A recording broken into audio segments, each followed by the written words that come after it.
Video ini hanya untuk mereka yang punya logika. Bagi yang tidak punya logika, skip aja.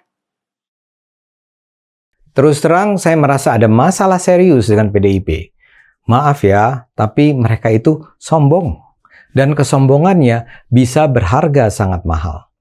Saya menyarankan PDIP mengerem kesombongannya. Sebagai sebuah partai terbesar, PDIP perlu lebih rendah hati. PDIP harus sadar bahwa meskipun mereka memperoleh dukungan tertinggi, tapi jauh dari mayoritas.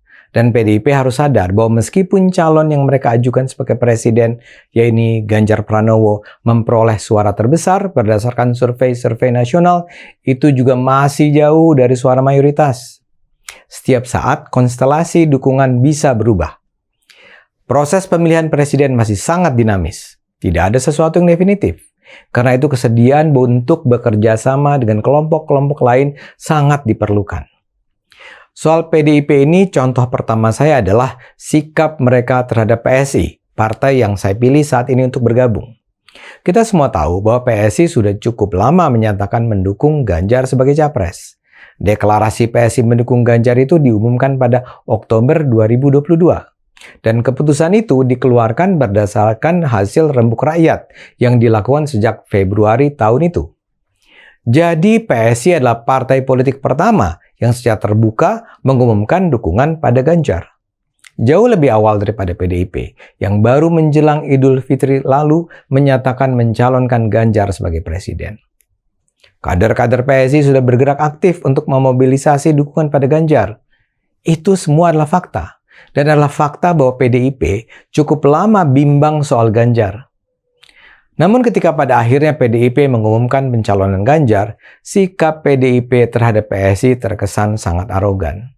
Ini dapat terlihat pada pernyataan sekjennya, Hasto Kristianto. Di depan media, Hasto dengan sengaja tidak menyebut PSI sebagai salah satu partai pendukung Ganjar Pranowo di Pilpres 2024. Hasto hanya menyebut Hanura dan PPP sebagai partai yang secara resmi mendukung Ganjar Pranowo sebagai calon presiden. Namun nama PSI sama sekali tidak disinggung. Hasto malah bicara soal etika politik. Dia bercerita tentang bagaimana komunikasi dengan PPP dan Hanura berlangsung sangat intensif. Dia kemudian menyindir PSI dengan mengatakan bahwa kerjasama tidak bisa ditentukan secara tiba-tiba. Etika politik harus dikedepankan, ujarnya. Sikap PDIP semacam ini menurut saya sama sekali tidak sehat. Tentu saja adalah hak Hasto untuk membuat pernyataan semacam itu. Tentu saja adalah hak PDIP untuk menganggap remeh PSI atau partai lainnya. Namun dengan gaya semacam itu, PDIP sebenarnya sedang melakukan penghancuran diri sendiri. PDIP butuh kerjasama dengan pihak lain atau tepatnya parpol lain. Terutama dalam rangka mensukseskan kemenangan Ganjar untuk menjadi presiden 2024.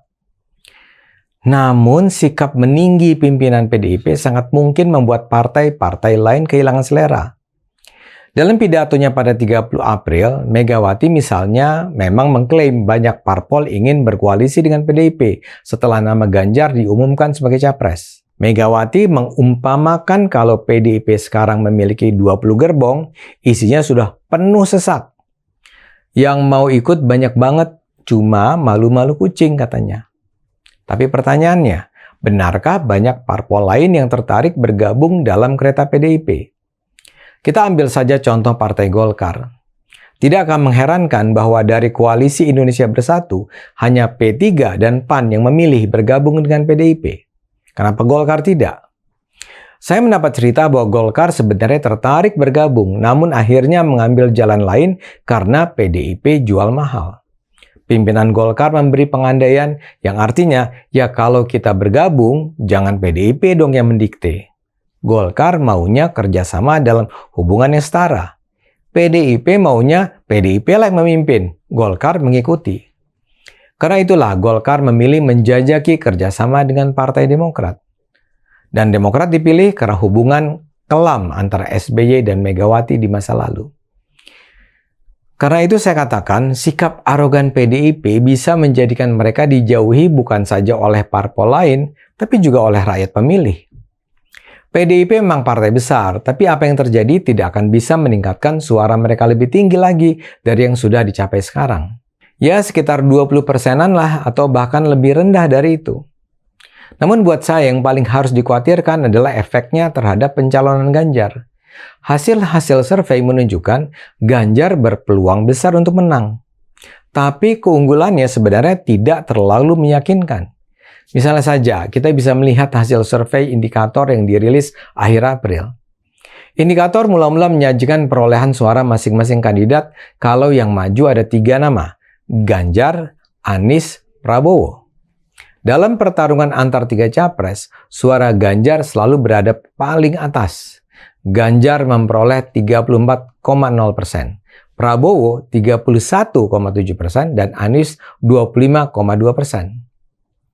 Tapi kalau kemudian mengerucut menjadi cuma 2 nama, hasilnya berubah.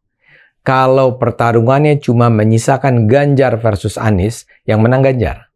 Kalau Prabowo versus Anies, yang menang Prabowo. Tapi kalau Ganjar versus Prabowo, yang menang Prabowo. Jadi yang terjadi adalah seperti kasus Ahok versus Anies dulu saat Pilgub DKI 2017. Ketika cagupnya ada 3, Ahok berada di atas Anies dan AHY. Tapi keadaannya berubah ketika Pilgub berlangsung 2 putaran, karena suara Ahok tidak melampaui 50%. Dalam putaran kedua terjadi konsolidasi. Para pendukung AHY yang kalah di putaran pertama bergabung dengan pendukung Anies. Akibatnya Ahok kalah cukup signifikan. Kali ini juga bisa begitu.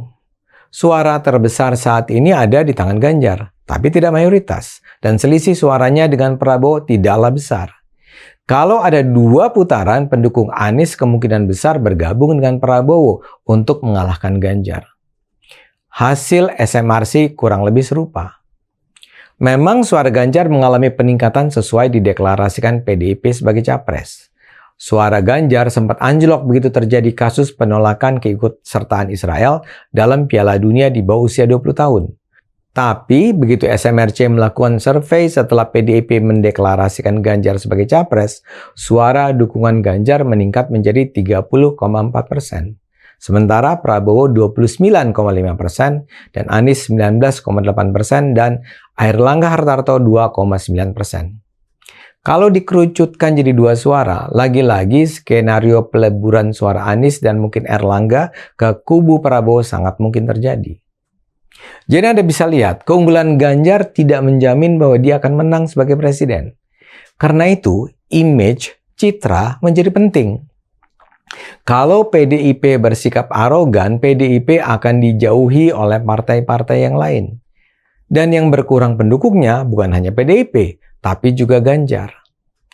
Apalagi karena PDIP terus berusaha membangun image bahwa Ganjar adalah petugas partai yang harus tunduk pada perintah partai. Apa yang terjadi pada kasus Israel sudah memberi petanda bahwa Ganjar adalah loyalis yang bersedia tunduk pada instruksi atasan. Menolak kehadiran Israel adalah sebuah pilihan yang akan mencoreng nama Ganjar. Tapi toh ia tetap melakukannya. Di mata PDIP, sikap Ganjar menjadi sangat berarti karena itu menunjukkan sikap tegak lurus Ganjar mengikuti perintah partai.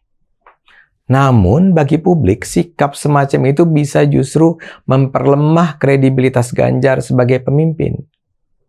Karena itu saran saya pada PDIP bersikaplah lebih rendah hati. Bersedia bekerja sama, bersedia berbagi, pasti lebih baik daripada menyombongkan diri sendiri. Mari gunakan akal sehat, karena hanya dengan akal sehat, bangsa ini akan selamat.